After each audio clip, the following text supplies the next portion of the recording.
آپ کی تعلیمات پر اگر غور کریں، علی حجویری رحمۃ اللہ تعالی علیہ 4 سال کے تھے، آپ نے قرآن پڑھنا شروع کیا، یہی عرصے کے بعد قرآن مکمل، پھر آپ نے فلسفہ، منطق، فقہ، علم حدیث، سارے علوم پر عبور حاصل کی۔ پڑھتے پڑھتے کشف المحجوب شریف میں یہاں تک لکھا ہے کہ آپ نے 40 سال سیر و سیاحت کی ہے۔ ایسی سیر و سیاحت نہیں جیسے ہم کرتے ہیں کہ اللہ اللہ کرنے کے لیے، کہ 40 سال آپ کے ایسے گزرے، فرماتے ہیں یہ بھی مجھ سے اس سیر و سیاحت میں نماز جماعت کے ساتھ ترک نہیں ہوئی۔ ہمارا تو مسجد کے گیٹ کے سامنے گھر ہونا، اذان کی آواز آئے تو ہینڈ فون لگا کر ہم سو جاتے ہیں، اور جن کو مانتے ہیں ان کی تعلیم یہ ہے۔ فرماتے ہیں جب جمعہ کا دن آتا پھر میں کسی شہر کی طرف جاتا اور جا کر کوئی مسجد ڈھونڈتا، وہاں پر جمعہ کی نماز با جماعت ادا فرما۔ لیکن میں نے اور آپ نے کیا سمجھ رکھا یار، ہر بندہ اپنے گریبان میں حضرت جی جھانکے، ہر بندہ کبھی غور کرے نا۔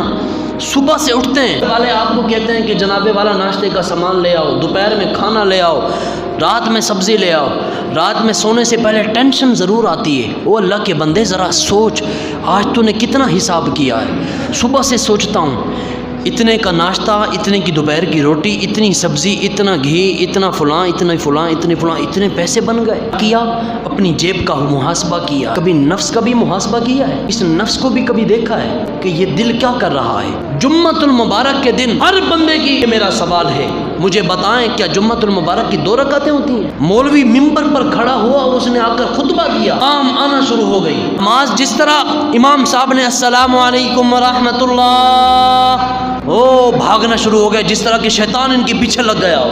کیا اللہ رب العزت ہمیں 10 منٹ کے لیے مسجد میں بلاتا ہے؟ کہ اللہ تعالیٰ کی ناراضگی ہے تو اللہ کے ناپسندیدہ لوگ ہوتے ہیں، اللہ فرماتا ہے جاؤ، تمہاری ضرورت نہیں۔